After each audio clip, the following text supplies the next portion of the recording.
नया IBN 7 हौसला है। और इस वक्त की अहम खबर दिल्ली से है। यहां उपराज्यपाल और दिल्ली सरकार के बीच लड़ाई और तेज होती हुई नजर आ रही है। दिल्ली सरकार ने मुख्य सचिव से पूछने जा रही है कि CNG फिटनेस घोटाले में भ्रष्ट अफसरों को बचाने के आरोप में उपराज्यपाल के खिलाफ क्या कार्रवाई की जा सकती है। आपको बता दें कि CBI ने अपनी रिपोर्ट में इसका जिक्र किया था।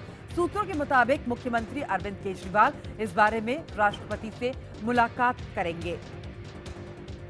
हमारे साथ इस वक्त जुड़ चुके हैं हमारे वरिष्ठ सहयोगी विक्रांत यादव। विक्रांत, ये लड़ाई और तेज होती हुई नजर आ रही है दिल्ली सरकार और उपराज्यपाल के बीच में, लेकिन ये जो CNG फिटनेस स्कैम है, ये जो 2002 का CNG फिटनेस स्कैम है, ये एक और कड़ी इसमें नजर आ रही है।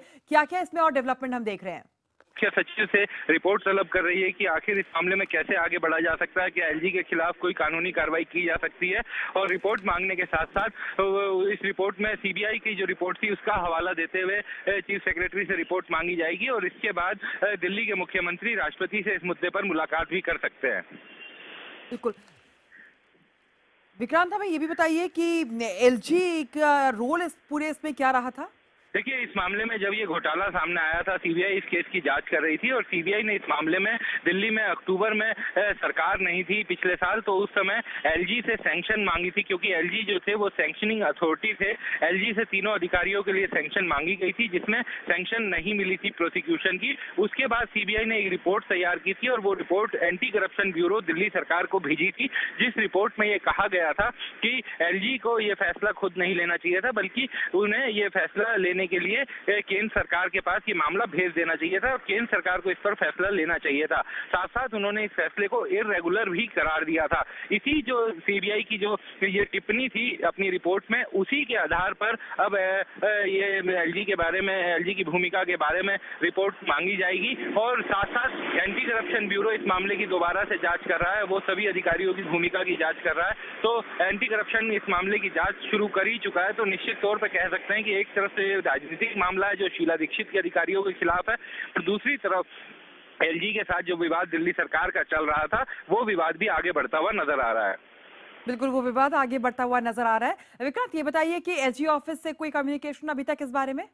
देखिए, अभी चूंकि ये खबर LG ऑफिस की तरफ से कोई आधिकारिक जानकारी अभी सामने नहीं आई है और कुछ देर बाद हो सकता है कि वहां से कोई जानकारी आए, क्योंकि दिल्ली सरकार ने भी अभी आधिकारिक रूप से कोई बयान नहीं दिया। लेकिन सोर्सेज का कहना है कि इस खबर में, इस मामले में चीफ सेक्रेटरी से जल्द ही रिपोर्ट तलब की जाएगी और उसके साथ साथ मुख्यमंत्री अरविंद केजरीवाल राष्ट्रपति से मुलाकात कर उन्हें भी इस मसले से अवगत करा सकते हैं, क्योंकि एक पहले से पूर्व निर्धारित कार्यक्रम के सिलसिले में आज शाम को अरविंद केजरीवाल को राष्ट्रपति से मुलाकात करनी भी है। हालांकि ये अभी तक साफ नहीं हो पा रहा है कि क्या वो आज इस मसले पर बात करेंगे या नहीं करेंगे, क्योंकि अभी हो सकता है कि वो पहले रिपोर्ट का इंतजार करें और उसके बाद राष्ट्रपति से मुलाकात करें।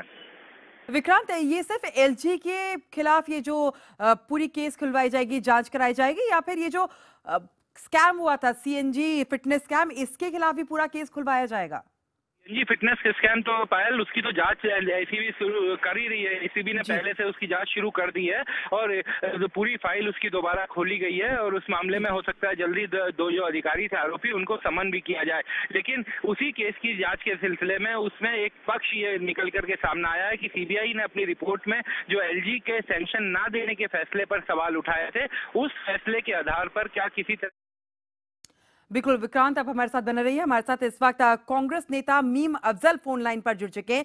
मीम अफजल जी, 2002 में जो CNG फिटनेस स्कैम हुआ था, उसकी आंच एक बार फिर से आपकी सरकार पर तो आएगी ही, लेकिन यहां पर LG पर सख्त होती हुई नजर आ रही है दिल्ली सरकार। देखिए, LG और चीफ मिनिस्टर के दरमियान राइवलरी काफी दिनों से चल रही है और अभी केजरीवाल जी ने इंटरव्यू देते हुए एक टेलीविजन को इंटरव्यू देते हुए एक बात कही है कि LG से उनका कोई झगड़ा नहीं है। बुनियादी तौर पर उनका झगड़ा जो है नरेंद्र मोदी से और सेंटर की गवर्नमेंट से है। लेकिन जो आपने बताया, जो आपकी खबर बता रही है, उससे लग रहा है कि वो LG के खिलाफ कोई कार्रवाई करना चाहते हैं अफसरान को बचाने के जुर्म में। मैं समझता हूं कि अपने आप में एक और मिसाल है और ये विंडिक्टिव पॉलिटिक्स का एक बिल्कुल जीता जागता नमूना है। मैं समझता हूं कि जब तक कोई चीज बहुत प्रमाणित ना हो तब तक इस तरह की बात करना और लिखना वो उसकी जरूरत नहीं थी। लेकिन चूंकि केजरीवाल साहब ने तय कर रखा है कि या तो दिल्ली में वो रहेंगे या लेफ्टिनेंट गवर्नर रहेंगे, मैं समझता हूं कि ये जो एटीट्यूड है इससे ना सिर्फ ये कि दिल्ली की जो कॉन्स्टिट्यूशनल पोजीशन है उस पर इसका बुरा असर पड़ रहा है, बल्कि ये प्रमाणित हो रहा है कि आज तक 15 साल तक जो सरकार चली है कभी कोई कंट्रोवर्सी नहीं हुई। उसको ये रोजाना कंट्रोवर्सीज पैदा करके ये साबित करने की कोशिश कर रहे हैं। कांग्रेस, बिल्कुल आपका कहना है कि विंडिक्टिव पॉलिटिक्स कर रहे हैं यहाँ पे अरविंद केजरीवाल। बहुत बहुत शुक्रिया मीम अफजल जी हमारे साथ जुड़ने के लिए और अपनी